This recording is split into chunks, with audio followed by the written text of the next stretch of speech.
नमस्कार, knocking-news.com में आपका स्वागत है। मैं हूं गिरिजेश वशिष्ठ। सोना आसमान पे जा रहा है। बड़े दिनों से आपका मन होगा कि सोने पे कुछ बना दूं, लेकिन सोने पे जो हकीकत हमारे सामने आ रही है वो हकीकत पूरी हकीकत नहीं है, और जो हमको बताया जा रहा है वो आधा अधूरा है। सोना महंगा क्यों है और ये आगे आने वाले समय में क्या होने वाला है, और जो सोना हम खरीद रहे हैं उस सोने की कीमत कितनी है, उसकी हैसियत कितनी है, वो सोना जब हम खरीद रहे हैं वो कितना वैल्यू रखता है। आज हम इन चीज़ों पे बात करेंगे और आहिस्ता से समझने की कोशिश करेंगे कि सोने के दाम की दुनिया क्या कहती है। सबसे पहले चलते हैं सोने के दाम पे कि आजकल हालत क्या है। हालत ये है कि भारत में सोना 10 ग्राम सोना 1,20,400 रुपये का हो गया है। कुछ दिन पहले लोग इस पे चर्चा कर रहे थे कि सोना पार चला जाएगा तो क्या होगा। 1,20,440 रुपये का 10 ग्राम यानी 12,040 रुपये का 1 ग्राम सोना। तो सोना इतना आसमान पे क्यों है, ये एक ऐसा सवाल है जिसके उत्तर अलग अलग हैं।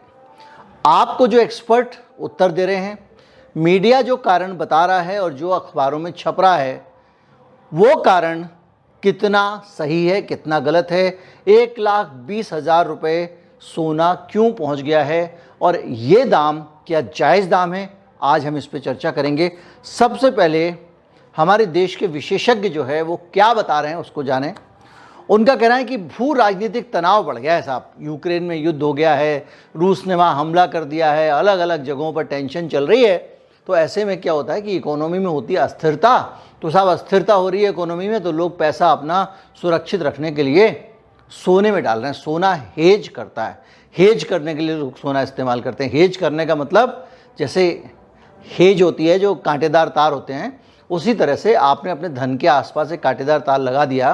तो हेज की बात खासियत ये होती है सोने की कि जब दूसरी चीज़ें गिर रही होती हैं तो सोना संभल रहा होता है। तो ये जो है कारण बता रहे हैं लोग, इसलिए सोना बढ़ गया है। दूसरा कारण वो कह रहे हैं कि डॉलर का दाम गिर सकता है, क्योंकि फेड जो है उसका वो अपना इंटरेस्ट रेट, फेड मतलब जो वहाँ का आरबीआई है, वो अपना ब्याज कम करेगा। ब्याज कम करेगा तो डॉलर की कीमत कम हो जाएगी, तो सोना महंगा हो जाएगा। इसके अलावा वो ये कह रहे हैं कि बहुत सारी बजाज फिनसर्व की ये रिपोर्ट है कि आर्थिक अनिश्चितता चल रही है दुनिया में। कल क्या होगा पता नहीं, ये ट्रंप ने दुनिया भर के लगा रखे हैं। कल ऊँट किस करवट बैठेगा, कल के दिन अमेरिका टिक पाएगा, इकोनॉमी नहीं टिक पाएगा, इसलिए ये कारण हो सकते हैं। और तमाम सारे लोग कह रहे हैं कि भैया आप लोग जो है सुरक्षित जगह पे अब इन्वेस्ट करना चाहते हैं, क्योंकि जिस तरह का माहौल है उसमें सुरक्षित होना है। और कुछ लोग कह रहे हैं कि बहुत बड़ी संख्या में जो सरकारें सोना खरीद रही हैं उसके कारण महंगा हो रहा है। ये बातें अपनी जगह सही हैं, कोई भी गलत नहीं है इसमें से, लेकिन इसके बावजूद क्या सोना 1,20,000 होना चाहिए? क्यों इतना ज़्यादा सोने का दाम हो रहा है? इसको समझने के लिए हमको थोड़ा सा अपने गरेबान में झांक के देखना पड़ेगा, मेरे देश के बारे में समझना पड़ेगा, और मेरे देश का हाल क्या है इसको जानने के लिए हम इन आंकड़ों पे चलते हैं। 2021 से 25 के बीच में 4 साल में सोने का दाम कितना बढ़ा? तो मेरे देश में सोने का दाम 147% बढ़ गया, यानी आग लगी है सोने में भारत के। तो आप कहोगे अब आपने जो कारण बताए हैं सारे विशेषज्ञ, अंतर्राष्ट्रीय कारण है, तो सब जगह लागू होते हैं।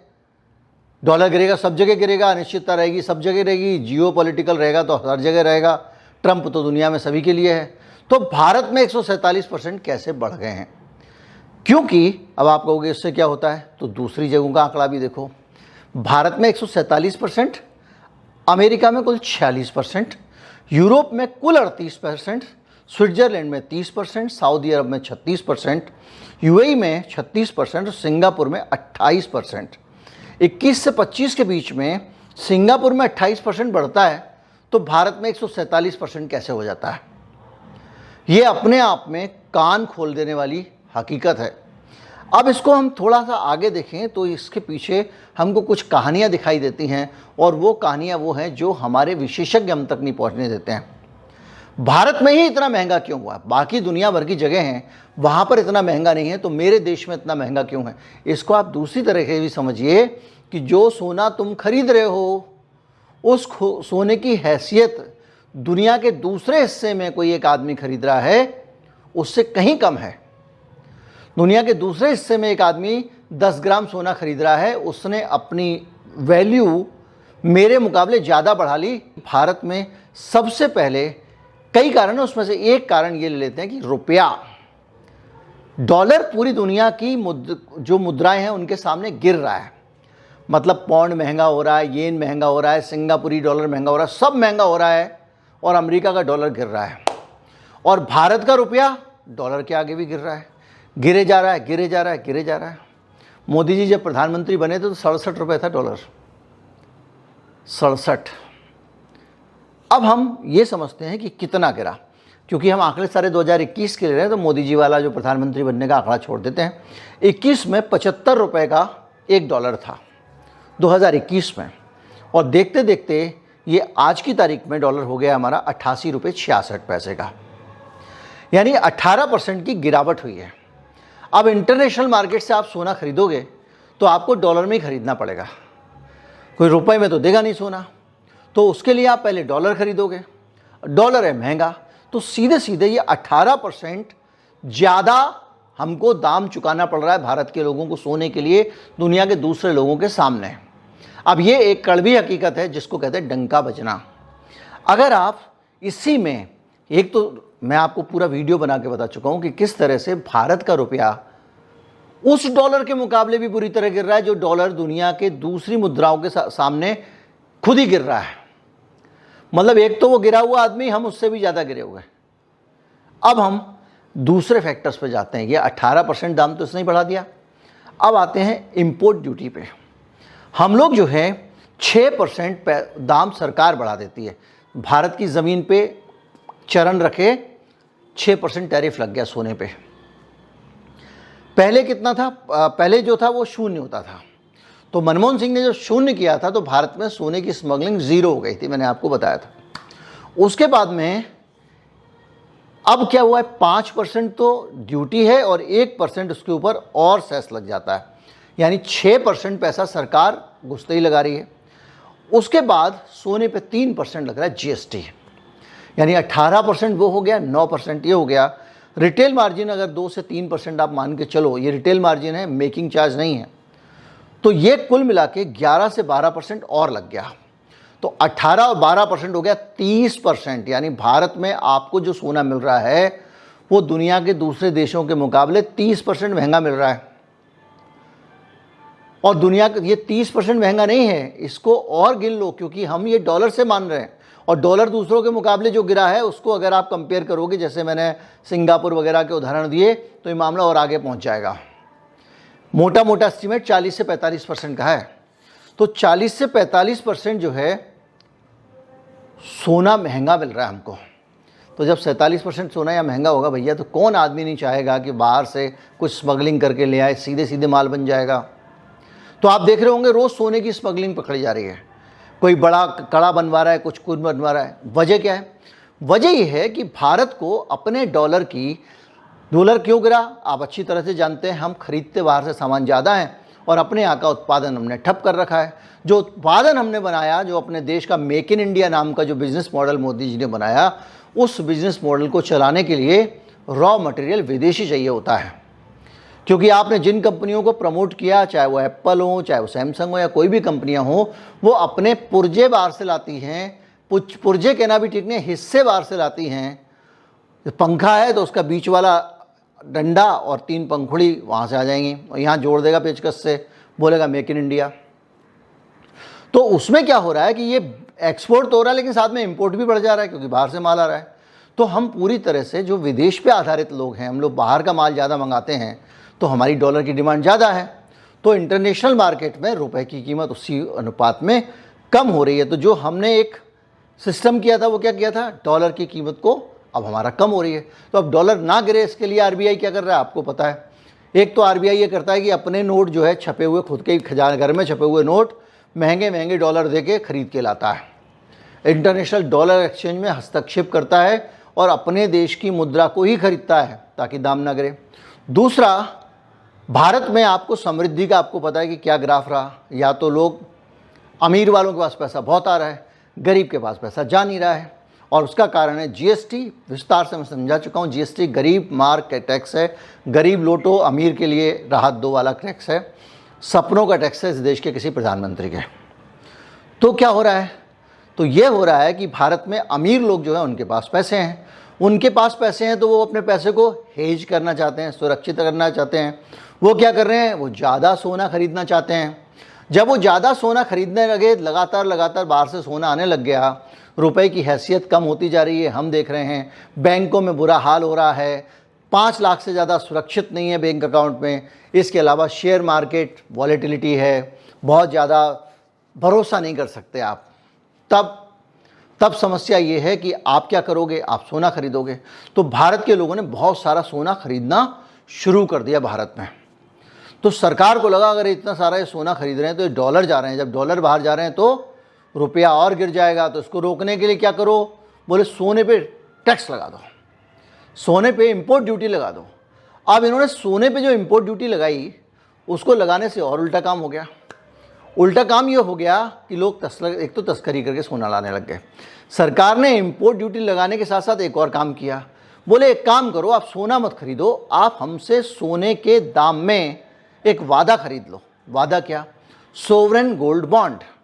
सरकार ने आपको लिख के दे दिया कि आज जो सोने का दाम है उस दाम में आपको मैंने ये बॉन्ड बेच दिया, और इसके बाद 5 साल बाद जिस दिन आप चाहोगे ये बॉन्ड मुझे वापस करना और उस दिन का सोने का रेट ले जाना। इसका नाम रखा सोवरेन गोल्ड बॉन्ड।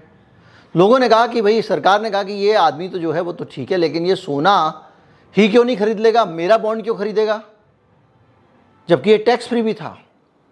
तो सरकार ने कहा हाँ, तो एक काम करते हैं, हम 2.5% पैसा और देते हैं, यानी जो सोने का दाम तो वापस मिलेगी उस दिन का जो होगा, यानी सोने का जो दाम बढ़ेगा उसका फ़ायदा मिलेगा, 2.5% आपको और ऊपर से मिलेगा। तो क्या हुआ? लोगों ने गोल्ड बॉन्ड खरीदना शुरू कर दिया। अब गोल्ड बॉन्ड भी खरीद रहे हैं और गोल्ड भी आ रहा है, क्योंकि जिसको काला धन रखना है वो तो सॉलिड गोल्ड ले रहा है, जिसको सफ़ेद धन रखना है वो खरीद रहा है गोल्ड बॉन्ड। तो अब दोनों तरफ से सोने में पैसा लगना शुरू हो गया। तो क्या हुआ कि जब वो पैसा आने लग गया, सोना इंपोर्ट में आने लग गया 2 नंबर वालों के लिए, या कहें कि फिजिकल गोल्ड, तो सोने का दाम और बढ़ने लग गया। अब दाम बढ़ने लग गया तो दुर्गति ये हो गई कि सरकार को 2.5% और तेजी से बढ़ते हुए दाम के हिसाब से उसका भुगतान करना है, ब्याज देना है 5 साल बाद, जो गोल्ड बॉन्ड बेचा था। अब आप सोचिए, फंस गई ना रजिया गुंडों में। तो सरकार ने अब क्या किया? उस गोल्ड बॉन्ड को, जो सबसे अच्छा तरीका था गोल्ड के इंपोर्ट को कम करने का, अपने देश में अपनी सरकार को पैसा दो, सरकार की गारंटी है, पैसा सरकार आपको उस समय बाद जो सोने का रेट होगा उस हिसाब से लौटा देगी। आप सरकार को उधार दे रहे थे, बेसिकली सरकार को भी पैसा मिलने वाला था, जो दुनिया विदेशों से उधार नहीं लेना पड़ता। सरकार ने वो स्कीम बंद कर दी तो और सोना आना शुरू हो गया। जब और सोना आना शुरू हो गया तो सरकार उसको रोकने के लिए, आपको बताया मैंने, एक्साइज लगा चुकी है, फिर सेस और लगा दिया। तो कुल मिला के जब आप शॉर्ट साइटेड विजन लेते हैं, छोटे छोटे मौक़ों पे बड़ी तस्वीर नहीं देख के, देश चलाने के लिए बड़ी तस्वीर देखनी पड़ती है। ये रोज़मर्रा में उठापटक करते हैं नीतियों का, उसके कारण ये हमारा सोना बढ़ गया। हमारी इंपोर्ट पॉलिसी कमज़ोर, सॉवरेन गोल्ड बॉन्ड की उपलब्धता कम होना, और स्थानीय जो सोना बनाने, खदान निकालने वाला काम है उस पर ध्यान ना देना। क्योंकि अगर आप देश में तेल निकालोगे तो विदेशी अमेरिका को अच्छा नहीं लगेगा, देश में सोना निकाल लोगे तो अमेरिका को अच्छा नहीं लगेगा। खदानें यहाँ हर चीज़ की हैं। आप सोचिए, इतनी लोहे की खदानें होने के बावजूद भारत स्टील इंपोर्ट करता है। भारत में कोयले का दुनिया में दूसरे नंबर पर सबसे ज़्यादा उत्पादन होता है। कोल इंडिया इतनी बड़ी कंपनी है, उसके बावजूद हम अडानी से कह के विदेशी कोयला मंगवाते हैं, और वो कोयला 10 गुना दाम का होता है और बिजली घरों को खरीदना अनिवार्य करते हैं। तो जब इतना विदेशों से माल मंगाओगे, कोयला भी मंगाओगे, स्टील भी मंगाओगे, सारे रायते करोगे, स्टील एक्सपोर्टर हैं हम, तो क्या होगा? डॉलर आसमान पे जाएगा। तो ये जो आपको महंगा मिल रहा है गोल्ड, वो इसीलिए मिल रहा है। अब लोग बताते हैं गोल्ड ETF में, ETF क्या होता है? एक्सचेंज ट्रेडिंग फंड होता है। क्या होता है? सरल तरीके से बताऊं कि भैया हमने खरीद लिया सोने का ETF खरीद लिया, अब सोना जितना ऊपर जाएगा हमारा दाम चला जाएगा, गिरेगा नीचे गिर जाएगा। तो हमने वो एक तरह से शेयर खरीदा, सोना नहीं खरीदा, वो काम कर रहा है। और ये भारत में जो है वो 147% की ग्रोथ कैसे हुई, सोने का दाम इतना कैसे बढ़ा, इसको लेकर कोई एक्सपर्ट बताने को तैयार नहीं है। और यही सबसे बड़ी समस्या है। मुद्रा नीति की विफलता, 4 साल में रुपया 18% कमज़ोर हो गया, डॉलर के मुकाबले रुपए की गंदी स्थिति, और इसको डॉलर का बढ़ना नहीं कह सकते आप। डॉलर महंगा नहीं हुआ तभी रुपया गिरा है, क्योंकि डॉलर तो सस्ता हुआ है दूसरी मुद्राओं के मुकाबले। 11% से 12% एक्स्ट्रा ले रहे हो आप लोगों से टैक्स के नाम पे, और जो दूसरे विकसित देश हैं उसमें ये केवल 5%, अधिकतम है 0 से 5%, हम 12-13% टैक्स ले रहे हैं। और कोई भी विशेषज्ञ इस बात को नहीं बताता। हमारी इंपोर्ट पे निर्भरता बढ़ती चली जा रही है, रिफाइनिंग है को हमारे प्रोत्साहन नहीं दिया जा रहा है, और कुल मिला के 2021 से 25 के बीच के फिर से मैं आंकड़े दिखाऊं, जो 48,000 रुपये होता था वो 1,19,000 रुपये हो चुका है, 147% की वृद्धि हो चुकी है। अमेरिका में 2,650 होता था, वो 3,870 हुआ है, वहाँ 46% की वृद्धि हुई है। 147, उनकी 46। यूरोप का 2,300 होता था, 3,200 हो गया, 38% की वृद्धि हुई है। सीधी सी बात यह है कि अगर पूरी दुनिया में सोने को आग नहीं लगी है तो भारत में क्यों लगी है? और भारत में आग इसलिए लगी है कि हमारी सरकार की नीतियों में आग लगी हुई है। और अब हमको इन विशेषज्ञों से पूछना चाहिए, जो दुनिया भर के विशेषज्ञ कारण बताते हैं, ये बताओ कि तुम्हारे कारणों में 18% भारत में एक्स्ट्रा उनके मुकाबले क्यों सोना महंगा हो रहा है? इसका कारण क्यों नहीं बताया गया? क्यों छुपाते हैं कि भारत में 11 से 12% टैक्स एक्स्ट्रा देना पड़ता है? क्यों नहीं कहते कि भारत में वैश्विक औसत से 3 गुना अधिक दाम बढ़ रहे हैं? क्यों मौन हैं सरकार की नीति का असफलताओं पर? और सरकार की नीति की असफलताओं पर तुम चुप रहोगे, इसका मतलब पता है क्या कर रहे हो? मैं मालिक हूँ, मेरे नौकर के बारे में तुम सच्चाइयाँ छिपा रहे हो, वो गड़बड़ कर रहा है, तुम छिपा रहे हो, मुझे बता नहीं रहे हो। तो तुम्हारा क्या करना चाहिए? वही गोदी मीडिया का हो रहा है, मोहल्ले में गली गली में जो होता है उनके साथ में। हमने सरकार को रखा है, सरकार की कमियों को हमें बताना, यही मीडिया का रोल है। इसीलिए तुम चौथा खंबा हो, तुम उसको छुपाते रहते हो, खंबा ले लेके। हालत यह है कि ये कारण दुनिया भर में भू राजनीतिक सबके लिए समान है, फेड रेट सबके लिए समान है, हर जगह सेंट्रल बैंक की खरीदारी हो रही है। फिर भारत में नतीजा अलग है, ये बड़ा सवाल है। और इस सवाल का जवाब ही हमको इन सारे एक्सपर्ट से पूछना चाहिए। जहाँ पे यूट्यूब पे जाओ, जहाँ पे जाओ, कमेंट में पूछ भाई, बताओ भैया, तुम तो बहुत बड़े एक्सपर्ट हो ना, ये बताओ। उम्मीद करता हूँ वीडियो आपको अच्छा लगा होगा। अच्छा लगा हो तो ज़्यादा से ज़्यादा लोगों तक पहुँचाएं, चैनल को सब्सक्राइब कर लें। नमस्कार, जय हिंद।